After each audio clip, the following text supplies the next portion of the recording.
A woman showed up at my door holding a toddler and said, "He's your husband's son." I thought grief had already ruined me. Then she opened a folder and whispered, "He promised us the insurance money." So I shut the door and called a lawyer. I wish I could say I handled it calmly because I was strong, but that would be a lie. I froze with one hand on the door, staring at the little boy in her arms. He looked like Andrew. Not exactly, but enough. Same serious eyes. Same little crease between his eyebrows.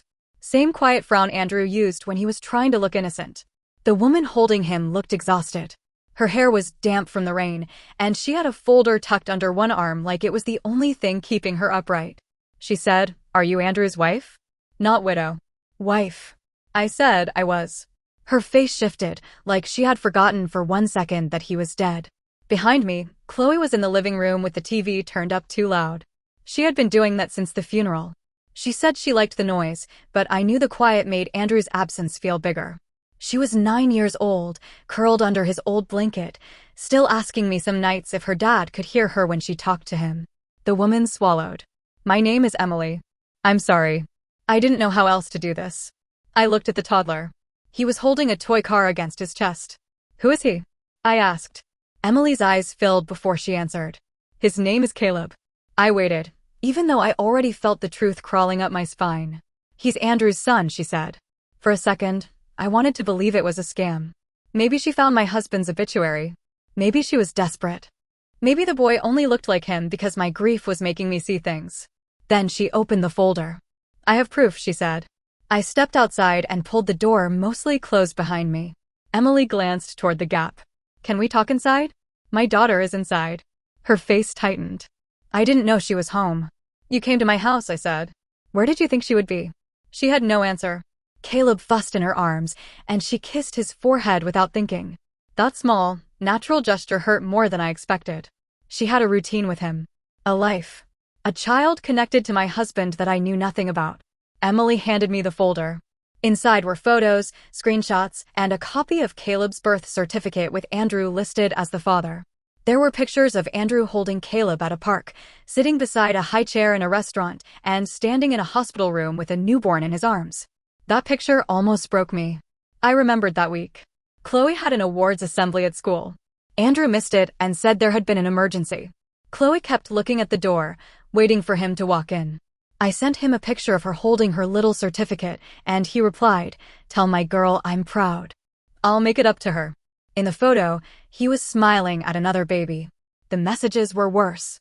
Andrew had promised Emily he was trying to tell me. He asked her to be patient. He called Caleb his little man.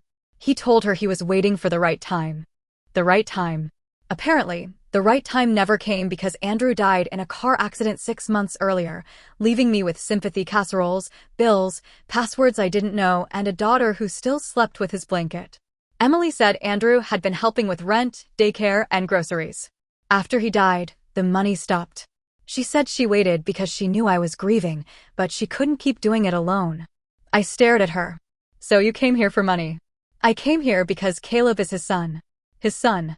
The words made my stomach twist. She said Andrew promised Caleb would be taken care of. Then she said there was life insurance, right? She said she wasn't trying to be greedy, but it wasn't fair that Chloe and I got everything while Caleb got nothing. I looked at the folder in my hands, then at the door behind me, where my daughter was sitting under her dead father's blanket. "You shouldn't be asking me for anything," I said. Emily's face crumpled. "He promised us. And he promised me a marriage." She went quiet. For the first time, I saw it clearly. Andrew had lied to both of us in different ways. Maybe Emily ignored things she shouldn't have. Maybe she believed what made her life easier. But Andrew was the one who built 2 lives and died before either of them fully collapsed. I handed back the folder. "I need you to go." She looked panicked. "Please." I said go. I went inside and closed the door. Chloe looked over from the couch. "Who is that?" I looked at my daughter and lied because I had no other choice. "Someone with paperwork." She nodded and turned back to the TV. I walked into the kitchen, turned off the burnt sauce on the stove, and stood at the sink until my hands stopped shaking. Later, after Chloe fell asleep, I sat on her bedroom floor and whispered, "I'm sorry." I didn't know what I was apologizing for. Not knowing. Not seeing it. Not protecting her from a truth that was already waiting outside our door. The next morning, I called Rachel, the lawyer who had helped me after Andrew died. I sounded calm while explaining everything, which made it feel even worse. Rachel asked for copies of the folder and told me to come in. That meeting changed everything. The life insurance was mine because I was the named beneficiary. It did not go through Andrew's estate. Rachel explained that Emily could try to make a claim on Caleb's behalf if paternity was recognized, but that claim would be against Andrew's estate, not the life insurance paid directly to me. Then she went through the estate. Andrew had not left behind a secret fortune. He left behind debt. There was the mortgage, his car loan, a credit card I knew about, another one I didn't. That second card had charges from restaurants, baby stores, a hotel, and payments I didn't recognize. There was a small account he had kept separate, but not enough to change anyone's life. Rachel said, legally, you are not required to split the insurance. Legally. That word should have comforted me. Instead, it felt ugly. Like a technicality wrapped around a tragedy. I asked, what happens to Caleb? If the court recognizes him as Andrew's child, he may have a claim against what remains of the estate. But based on these numbers, there may not be much. So I can keep the insurance and still feel like a terrible person. Rachel looked at me carefully. Feeling guilty doesn't mean you caused this. I wanted to believe her. For 2 days, I heard nothing from Emily. Then Andrew's mother, Barbara, called. Her voice was gentle at first. She asked how Chloe was doing, if I was eating, if I needed help with the house. Then she said, Emily reached out to us. I went cold. How do you know Emily? The silence answered before she did. Barbara and Andrew's father, Thomas, came over that evening. Chloe was at a friend's house, which was the only reason I let them in. They sat at my kitchen table like we were having a normal family conversation instead of tearing open my marriage again. Barbara started crying. She said Andrew had been confused. She said he loved Chloe. She said he loved me in his own way. She said Caleb was innocent, and Andrew had been trying to find the right time. I interrupted her. How long did you know? Thomas looked down at his hands. Barbara whispered, almost a year. That was the second death. I had already buried Andrew. Now I was burying every Sunday dinner, every hug at the funeral, every time Barbara called me her daughter while knowing her son had another child. I asked, did Chloe ever meet him? Barbara looked offended. Of course not. She said it like that made her decent. Thomas said, we didn't want to hurt you. I stared at him. You let me grieve beside you while you were hiding his other family. Barbara wiped her face. It wasn't that simple. It was simple enough for you to keep the secret. She said Andrew had brought Caleb to their house twice. Just twice, like the number made it less disgusting. Then she reached across the table and said, whatever Andrew did, that little boy is innocent. I pulled my hand away. So is Chloe. Nobody answered. Then Barbara said Chloe had me, the house, and the insurance. Caleb had nothing. That was when I understood why they were really there. They didn't come to confess. They came to make me responsible. If you think Caleb deserves money, I said, you can give him yours. Thomas looked uncomfortable. Barbara looked insulted. That's not fair, she said. I almost laughed because fairness only seemed to matter when the money belonged to me. After that, the pressure got worse. Emily sent messages about daycare, rent, and Caleb needing stability. Barbara called me cruel. Thomas said everyone was grieving. My sister Jennifer tried to be neutral and said maybe giving Emily something small would help me move on. I asked her, would it help Chloe? She didn't answer. That was the part people kept skipping. Chloe. Everyone wanted me to look at Caleb and see an innocent child. I did. But I had an innocent child too, and she was mine to protect. Chloe had started therapy because she cried every time she saw a car like Andrew's. She stopped wanting to go to school events because anything involving fathers made her stomach hurt. She had nightmares where Andrew came home but didn't recognize her. And while my daughter was barely holding herself together, people were asking me to give away the money keeping her life stable. The house was not paid off. Repairs had been delayed. Andrew's debts were still showing up in the mail. Every envelope felt like another secret. So I made the decision everyone judged me for. I did not split the life insurance. I used it to keep the house, pay the debts that could hurt us, protect Chloe's future, and cover therapy. I told Emily I would not block any legal claim Caleb had against Andrew's estate, but I would not hand over money Andrew left directly to me. She called 5 minutes later. You're making my son pay for what Andrew did, she said. No, I said. Andrew did that. You have everything.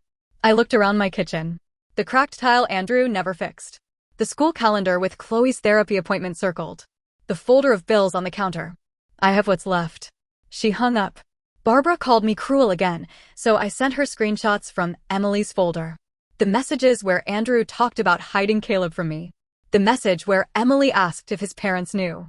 The one where Barbara told Emily to be patient because Andrew was trying to find the right time. Then I wrote, "Do not call me cruel again." She stopped. Not because she was sorry.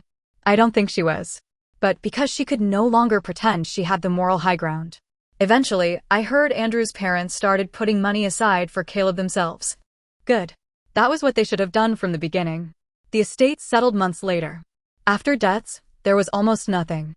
The small hidden account Andrew kept was handled legally, and Caleb received what he was entitled to from the estate. It was not much. Emily called after it was over. She sounded tired instead of angry. "I hope you can live with this," she said. I wanted to say a lot of things. I wanted to ask if she could live with helping a married man build a second life. I wanted to ask if she ever thought about Chloe when Andrew was holding Caleb. But I heard Caleb in the background, and my anger softened in a way I hated. "I hope he has a good life," I said. "I mean that. I just can't pay for Andrew's lies." She didn't answer. For months, I hated Andrew. Then I missed him. Then I hated myself for missing him. Grief got mixed with betrayal until I couldn't tell which pain belonged to which version of him. I missed the man who danced with Chloe in the kitchen.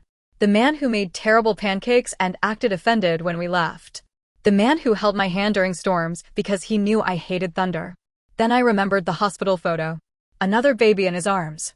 Another woman waiting for him. Another life hidden beside mine. Last month, Emily asked if we could meet. I almost said no, but there was a box in my closet I couldn't keep looking at. It had Andrew's watch, a hoodie, and a few photos that didn't include me or Chloe. Things I couldn't throw away, but didn't want in my house anymore. We met at a park. Caleb ran near the swings, laughing when Emily caught him. He was bigger than I remembered, and he had Andrew's smile. That hurt, but not in the same sharp way as before. I handed Emily the box. "These are for him," I said. "Not for you." She opened it and saw the watch first. Her eyes filled. "Thank you." I nodded. She said, "I know you hate me." I looked at Caleb, then back at her. "I don't know what I feel about you." That was the truth. She looked down. I believed him. So did I. For once, she didn't defend herself. I told her that if Caleb asked about Andrew one day, I would not pretend he didn't exist. I would not erase him. But Chloe was not ready, and I would not force my daughter to carry a truth that adults had hidden from her. Emily nodded. Maybe she understood. Maybe she just had no fight left. When I got home, Chloe was asleep on the couch with Andrew's blanket pulled up to her chin. I sat beside her and brushed hair away from her face, and for the first time, I let myself accept something I had been afraid to say out loud. I can feel sorry for Caleb without sacrificing Chloe. I can understand Emily's fear without paying for Andrew's promises. I can grieve Andrew and still hate what he did. People keep acting like there was a clean, kind choice somewhere in this. There wasn't. Andrew built 2 lives, lied to both, died before facing either, and left the rest of us fighting over the wreckage. I didn't win. Chloe didn't win. Caleb didn't win. Emily didn't win.